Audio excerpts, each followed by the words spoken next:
纵观天南四大联盟的实力排行便可知晓，韩立所在的洛云宗起初不过是三流宗门。那么，当这位乾隆腾空而起，又将给天南的势力格局带来何等剧烈的震荡？要解答这个问题，首先需厘清崛起前天南四大联盟的实力版图与生存逻辑。九国盟无疑是天南实力金字塔的顶端，其话语权之重，从一件事便可窥见。天南最繁华的修士交易会能稳稳扎根于其地盘，其余势力竟无一人敢智慧。这股强势力量的起源，源于对抗木兰草原法师财团的共同诉求，而后通过整合越国七派残余势力与9个国家的力量，逐渐壮大为霸主级存在。九国盟的核心支柱是元婴后期巅峰修士魏无涯，他所修炼的万毒真经堪称天南一绝，即便是日后的韩立，初期也需避其锋芒。曾有修士这般描述其威势：毒物所过之处，草木瞬间成灰；法器尽数锈蚀，就连天地间的灵气都要退避三舍。资源掌控力更是九国盟称霸的底气所在。他们牢牢攥住天南最富庶的南部灵脉与矿藏，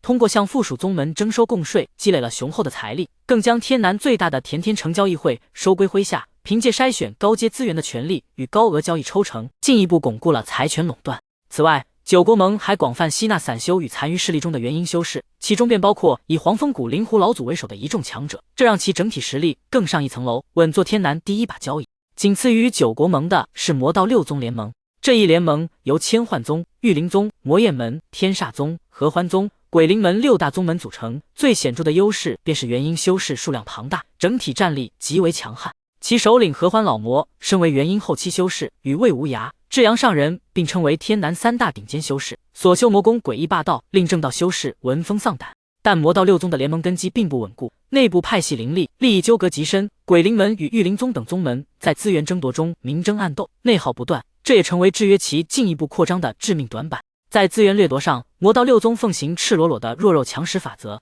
天罗国境内的高阶矿脉竟被其掌控，杀人夺宝对他们而言不过是家常便饭。正道盟的实力稍逊于前两者，其核心力量来自太真门的太真七修，这7位修士组成的战力集群颇具威慑力。相较于九国盟的强势与魔道六宗的凶悍，正道盟给外界的印象更为保守传统，凡事以自身利益为首要考量。在魔道六宗大举入侵越国之际，正道盟选择隔岸观火，坐视越国七派覆灭，这份冷漠也暴露了其松散联盟的本质。资源方面，正道盟掌控着丰都国等区域的灵脉，但因联盟内部约束力较弱，对下属宗门的掌控力远不及九国盟的铁腕集权，也比不上魔道六宗的高压统治。顶级战力上，盟主至阳上人虽位列天南3大修士，却极少出手，相关描写也寥寥无几，综合实力与威慑力均稍逊一筹，因此在顶尖战力梯队中暂列第3。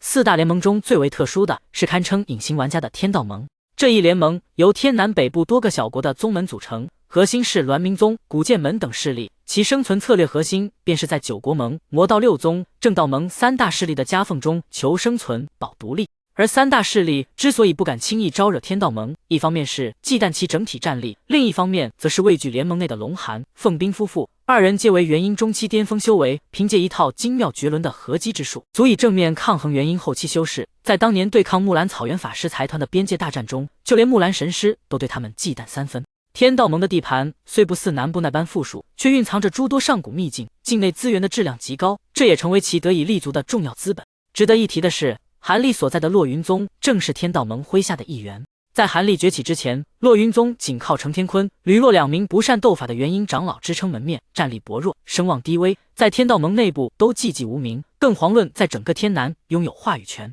然而，韩立的崛起彻底打破了天南延续多年的势力平衡。当韩立晋升元婴中期后，凭借远超同阶修士的战力，迅速带领洛云宗在云梦3宗中占据主导地位。待他突破至元婴后期，洛云宗的声望更是真至顶峰。即便宗门体量仍是天南一流势力中最小的，却仅凭韩立一人之威，成为整个天南无人敢招惹的超然存在，稳稳跻身一线势力行列。韩立的存在不仅让洛云宗实现了从3流宗门到超然势力的跨越式崛起，更让天道盟的实力实现了质的飞跃，真正具备了与九国盟、魔道六宗、正道盟分庭抗礼的资本。为了稳固洛云宗的地位，韩立亲自为宗门布下防御力惊人的护山大阵，还将自己所得的完整顶级修炼传承倾囊相授。即便日后韩立成功化神飞升，他留下的阵法与传承仍如不破之盾般护佑着洛云宗，使其能长久安享尊荣。纵观天南格局的核心评判标准，无外乎3点：顶尖战力的威慑力、元婴修士的数量规模、资源底蕴的深厚程度。